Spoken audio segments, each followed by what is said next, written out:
ہم نے ہر انسان کی اعمال نامے کو بصورت کتاب اس کے گلے میں لٹکا دیا ہے، اور قیامت کے روز وہ کتاب اسے نکال دکھائیں گے جسے وہ کھلا ہوا دیکھے گا۔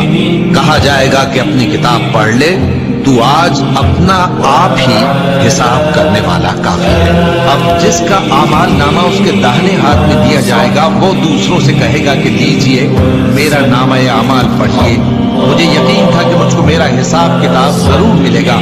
بس وہ شخص من مانے عیش میں ہوگا، اور جس کا نامہ اعمال اس کے بائیں ہاتھ میں دیا جائے گا تو وہ کہے گا اے کاش مجھ کو میرا اعمال نامہ نہ دیا جاتا اور مجھے معلوم نہ ہوتا کہ میرا حساب کیا ہے۔ اے کاش موت میرا کام تمام کر چکی ہوتی، آج میرا مال میرے کچھ بھی کام نہ آیا، مجھ سے میرا اقتدار جاتا رہا۔